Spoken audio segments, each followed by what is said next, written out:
What happens when Britain's beloved comedy genius sits down for what should be a celebration of his career, only to face an ambush about his most controversial opinions?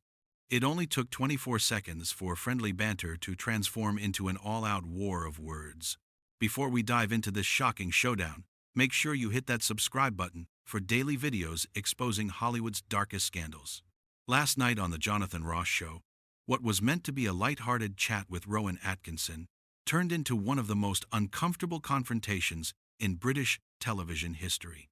The legendary actor and comedian arrived at the studio, expecting to promote his latest projects and reminisce about his iconic career. But what unfolded was a clash of principles that left the audience stunned and the internet ablaze. Rowan Atkinson walked onto the set to enthusiastic applause, looking distinguished in a dark suit and his characteristic thoughtful expression. Jonathan Ross greeted him with his trademark theatrical energy, shaking his hand warmly as Rowan settled into the famous red chair. The audience was buzzing with excitement to see Mr. Bean himself, one of Britain's most treasured comedic talents. Rowan Atkinson, welcome to the show, Jonathan said, his voice booming through the studio. It's absolutely brilliant to have you here. You're a legend, mate. An absolute legend. Thank you, Jonathan, Rowan said in his measured, articulate way that was so different from his silent comedy personas. It's good to be here. The first several minutes went smoothly. They discussed Rowan's latest work, his thoughts on comedy in the modern era, and some hilarious stories from the set of Blackadder and Mr. Bean. Rowan was engaging and witty, sharing insights into his creative process and his approach to physical comedy. The audience was loving it, laughing at his anecdotes and hanging on his every word. But then Jonathan decided to steer the conversation toward more contentious territory. So, Rowan, I have to ask you about something, Jonathan said, his tone shifting slightly. You've been quite vocal over the years about free speech, about comedy, about what you can and can't say. You've defended some pretty controversial positions. Do you ever worry that you're on the wrong side of history on some of these issues? Rowan's expression became more serious. I don't think defending free speech is ever the wrong side of history, Jonathan. I think it's one of the most important principles we have in a democratic society. But there's free speech, and then there's harmful speech. Jonathan pressed, his tone becoming more pointed. Don't you think there's a line? Don't you think some things shouldn't be said, even in the name of comedy? I mean, we've seen comedians use racial slurs. We've seen jokes that mock transgender people. We've seen humor that reinforces dangerous stereotypes. Surely you don't think all of that should be protected? Of course there's a line, Rowan said carefully, choosing his words with precision. But I think that line should be drawn by law, not by public opinion or social media mobs or television networks deciding what's acceptable. I think comedians should have the freedom to push boundaries, to make people uncomfortable, to challenge prevailing attitudes. That's what comedy has always done throughout history. Even if it hurts people? Jonathan asked, leaning forward with an intensity that suggested this wasn't just a casual interview question. Even if it reinforces harmful stereotypes or makes marginalized communities feel unsafe? Even if it contributes to a culture where discrimination is normalized? Comedy isn't meant to make people feel safe, Rowan replied, his voice taking on a firmer edge, his normally measured tone becoming more passionate. Comedy is meant to make people think. It's meant to challenge assumptions. It's meant to take risks. If we start censoring comedy based on who might be offended or who might feel uncomfortable, we lose something essential about what makes comedy valuable as an art form and as social commentary. But you're coming from a position of privilege, Jonathan said, his voice getting more aggressive, leaning back in his chair with his arms crossed. You're a wealthy white man who went to Oxford. You've never had to deal with the kind of discrimination that some people face every single day. Don't you think that affects your perspective on this? Don't you think it's easy to defend free speech when you're not the one being hurt by it? The audience shifted uncomfortably in their seats. This was getting more heated than anyone had expected from what was supposed to be a light entertainment show. My identity doesn't invalidate my arguments, Rowan said, his voice remaining calm but with a steely undertone that showed his irritation. That's an ad hominem attack, Jonathan. You're dismissing what I'm saying based on who I am, rather than addressing the substance of my position. That's a logical fallacy, and frankly, it's beneath you. I'm not dismissing your arguments, Jonathan insisted, his voice rising. I'm saying your privilege gives you blind spots. It allows you to see this as an abstract philosophical debate, when for other people, it's about their daily lived experience of discrimination and abuse. You don't know what I've been the target of, Rowan said, his voice getting sharper, his composure starting to crack. You don't know what I've experienced in my life. And even if I hadn't been the target of any abuse or discrimination, it wouldn't make my arguments less valid. Either free speech is important, or it isn't. Either we defend it for everyone, or we defend it for no one. It's a principle, not a privilege. That's a very black and white view, Jonathan said. The world is more nuanced than that, and your view is that we should restrict speech based on subjective feelings of offense, Rowan countered. That's far more dangerous than any joke a comedian could tell. Dangerous? Jonathan laughed, but it wasn't a friendly sound. What's dangerous is allowing hate speech to flourish. What's dangerous is giving platforms to people who want to spread bigotry and discrimination. And who decides what constitutes hate speech? Rowan asked, his voice rising slightly, his hands gesturing emphatically now. You? The government? Twitter? Some council of the perpetually offended? The problem with restricting speech, the fundamental problem that you keep dancing around, is that someone has to be the arbiter of what's acceptable and what isn't. And that power will always, inevitably, be abused. History shows us this again and again. So you'd rather have no restrictions at all? Jonathan challenged, his face getting redder. You'd rather live in a world where people can say anything, no matter how vile, no matter how harmful, no matter how much damage it causes. I'd rather live in a world where bad ideas are defeated by better ideas, not by censorship, Rowan said firmly, his voice filled with conviction. I'd rather trust people to think for themselves, to evaluate arguments on their merits, than have some authority figure tell them what they're allowed to hear or say. That's what distinguishes a free society from an authoritarian one. That's naive, Jonathan said dismissively, waving his hand. That's the kind of thing someone says when they've never had to deal with the real-world consequences of hateful speech, when they've never been doxxed or threatened or had their livelihood destroyed because of who they are. And that's the kind of thing someone says when they think they know better than everyone else. Rowan shot back, his patience clearly wearing thin, his normally controlled demeanor slipping. You're so certain that you're right, that your values are the correct ones, that your moral framework is the only acceptable one, that anyone who disagrees with you must be either ignorant or malicious.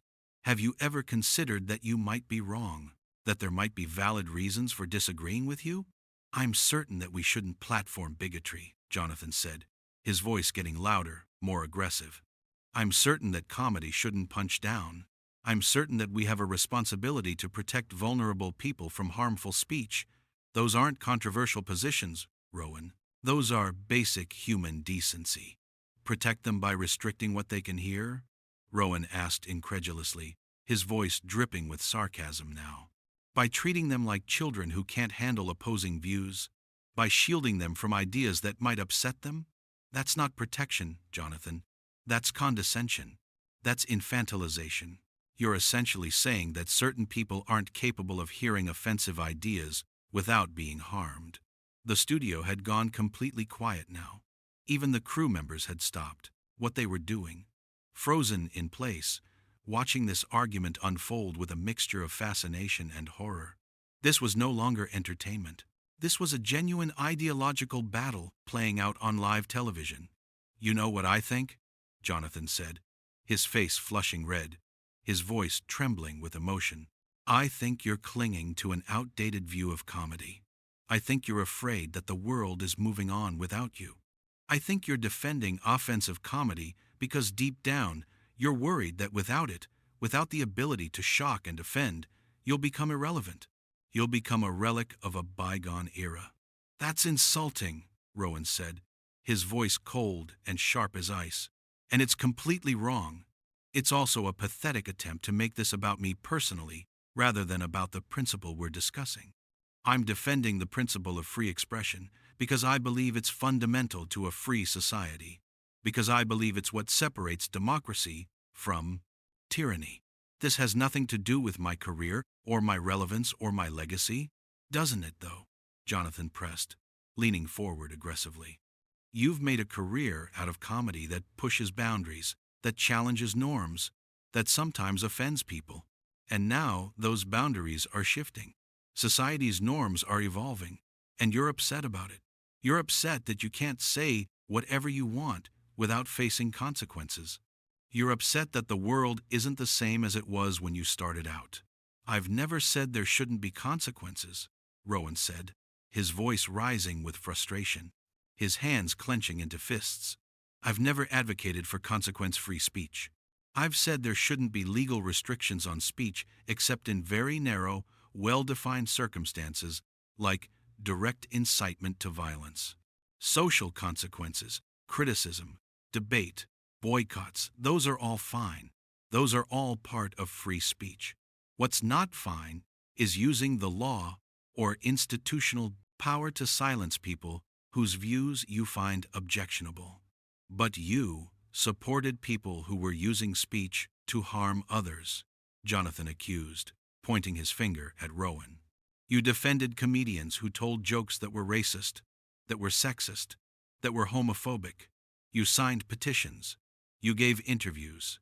You put your name behind people whose comedy actively hurt marginalized communities. I defended their right to tell those jokes, Rowan clarified, his voice sharp and precise. There's a crucial difference that you're either unable or unwilling to see. I didn't necessarily agree with the content of what they were saying. I didn't endorse their views, but I defended their right to say it. That's what free speech means, Jonathan. It means defending speech you disagree with, speech you find offensive, speech you think is wrong. Because the moment you start restricting speech based on content, you've opened Pandora's box. Even hate speech? Jonathan demanded. I don't believe in the concept of hate speech as a legal category, Rowan said, because once you create that category, you give the government power to decide what ideas are allowed and what aren't, and that power will inevitably be abused. So you'd rather protect racists and bigots than protect their victims, Jonathan said, his voice dripping with contempt. That's a false choice, Rowan said, standing up now. And it's intellectually dishonest. You're trying to paint me as someone who supports bigotry because I support free speech. But the entire point of free speech is that it protects everyone, including the people you're claiming to defend. Jonathan stood up as well, his hands clenched. The people I'm claiming to defend don't need lectures about free speech from someone who's never experienced real discrimination. They need people with platforms to stand up for them, not to defend the people who attack them. I'm not defending people who attack them, Rowan said, his voice shaking with anger now. I'm defending a principle that protects all of us, and the fact that you can't see the difference is deeply troubling. What's troubling is that you're more concerned with abstract principles than with real human suffering, Jonathan fired back. You're more worried about comedians' rights to tell offensive jokes than about the people those jokes hurt. Those aren't mutually exclusive concerns, Rowan shouted, his composure finally breaking completely, his voice echoing through the studio. I can care about both. I can think people should be kind and respectful and considerate, while also thinking they shouldn't be legally punished or professionally destroyed for being offensive. Why is that so bloody difficult for you to understand? Why do you insist on reducing everything to this false binary? Because it's a cop-out, Jonathan shouted back, standing up now, his voice cracking with emotion. It's a way of pretending you care about the issue while actually doing nothing to address it. It's moral cowardice dressed up as high-minded principle. It's sitting on the fence while people suffer. The audience gasped audibly. This had gone far beyond uncomfortable into genuinely shocking territory. People were looking at each other, whispering, some covering their mouths in disbelief.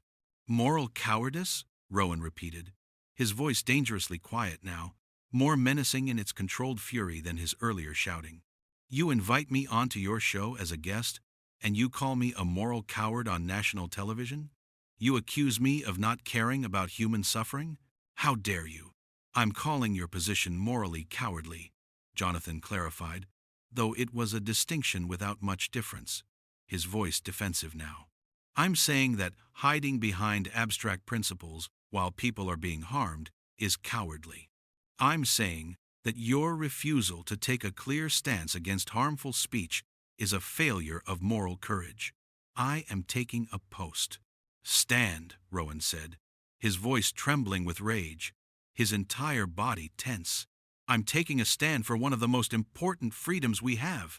I'm taking a stand against the kind of authoritarian thinking that leads to censorship and oppression and thought control.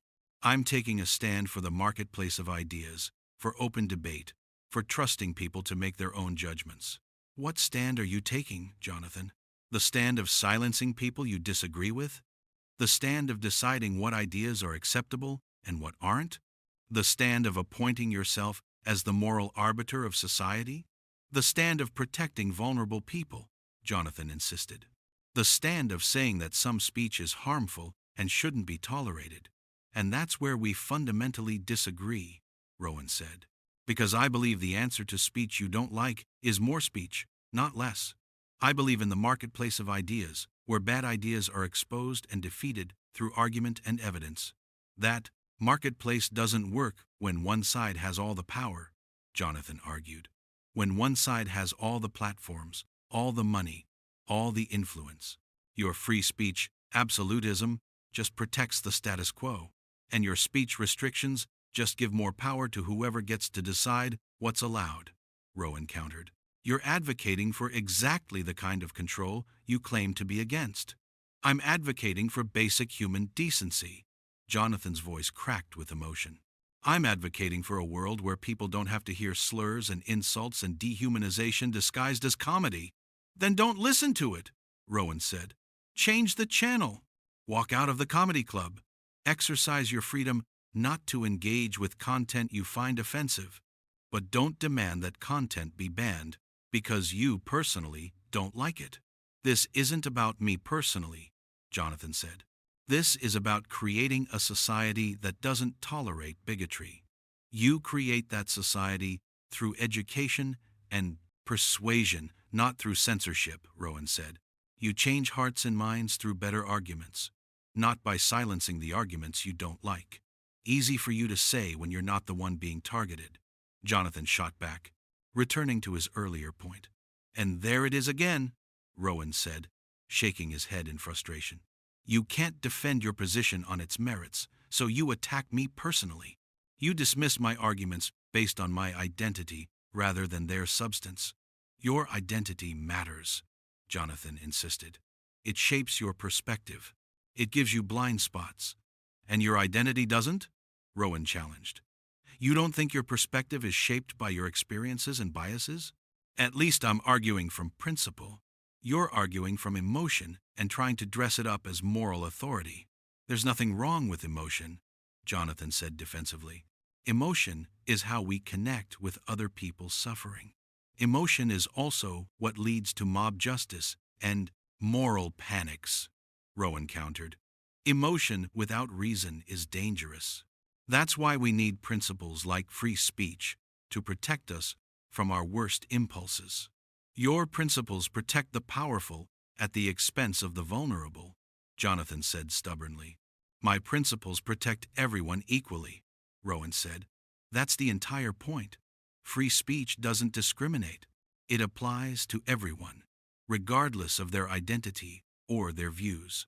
In theory, Jonathan scoffed. In practice, it protects the people who already have power and platforms. Then the solution is to give more people platforms, not to restrict speech, Rowan said. Amplify marginalized voices rather than trying to silence voices you disagree with. Why not both? Jonathan asked. Because once you start restricting speech, you can't control where it ends, Rowan said. Today it's speech you find offensive. Tomorrow it might be speech you agree with. The power to censor is the power to control. And that power corrupts. Not if it's used responsibly, Jonathan argued.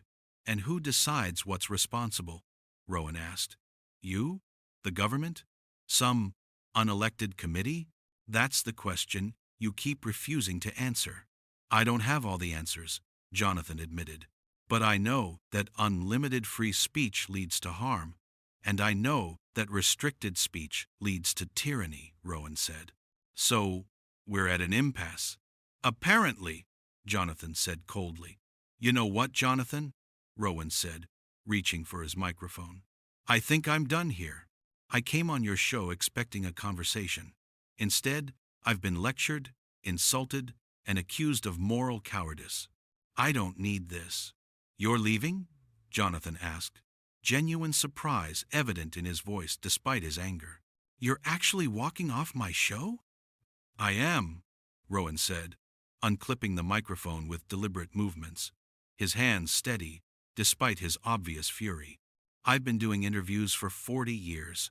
I've appeared on every major talk show in Britain and beyond. I've faced difficult questions, hostile interviewers, contentious topics. I've never walked off a show before in my entire career. But I'm not going to sit here and be attacked, insulted, and accused of moral cowardice for defending one of the most fundamental rights we have in a democratic society. No one's attacking you, Jonathan protested weakly, though everyone in the studio knew that's exactly what had been happening for the past 20 minutes. You called my position morally cowardly, Rowan said, his voice sharp as a blade, each word precisely enunciated. You dismissed my arguments based on my identity rather than their substance. You accused me of protecting bigots and not caring about human suffering. You suggested I'm clinging to relevance through offensive comedy. If that's not an attack, Jonathan, then words have lost all meaning. If that's your idea of a civilized discussion, then we have very different understandings of basic courtesy. I was challenging your views, Jonathan said, his voice defensive now, backing down slightly. That's what good discussion is. That's what debate looks like. I was pushing back on ideas I disagree with. No, you were trying to humiliate me, Rowan said, his voice filled with quiet fury and disappointment. There's a fundamental difference between challenging someone's views in good faith and attacking their character. You crossed that line repeatedly. You made this personal when it should have been about principles. And you did it deliberately, for drama, for controversy, for ratings. If you walk off, people are going to think you can't defend your position, Jonathan warned, trying one last manipulation. They're going to say you ran away when the questions got tough. Let them think what they want, Rowan said, placing his microphone carefully on the chair, his movements controlled and dignified. I've defended my position clearly and articulately. I've explained my reasoning in detail. I've engaged with your arguments even when you refused to engage with mine in good faith. I've maintained my composure in the face of personal attacks. I have absolutely nothing to prove to you or to anyone else. This is going to look bad for you, Jonathan said, a hint of desperation creeping into his voice. Walking off a show is never a good look. I don't care how it looks, Rowan said, his voice firm and resolute. I care about standing up for what I believe in. I care about maintaining my dignity. I care about not participating in what you've turned this into. And what I believe in is the right to free expression, even when that expression is offensive, unpopular, or uncomfortable. That principle is worth defending, even if it costs me popularity. He turned and walked toward the exit. The studio was in complete chaos, the audience shouting and arguing among themselves. Some people were standing and applauding Rowan, while others were booing him. The noise was deafening. "Rowan!" Jonathan called after him. "You're being ridiculous." Rowan stopped and turned back one final time. "No, Jonathan, what's ridiculous is trying to create a free society by restricting freedom. What's ridiculous is claiming to value diversity while demanding conformity of thought. What's ridiculous is attacking someone for defending a principle that protects all of us. You're defending hate," Jonathan said. One last desperate accusation. "I'm defending freedom," Rowan said simply. "And if you can't see the difference, then we truly have nothing more to discuss." With that, he turned and walked off the stage, his footsteps echoing in the sudden silence that fell over the studio. Jonathan stood there, breathing heavily, clearly shocked by what had just happened. As Rowan disappeared into the wings, the cameras continued to roll, capturing every moment of what would become one of the most talked-about confrontations in British television history. The man who had spent his career making millions laugh had just walked off a talk show, defending his right to make them think.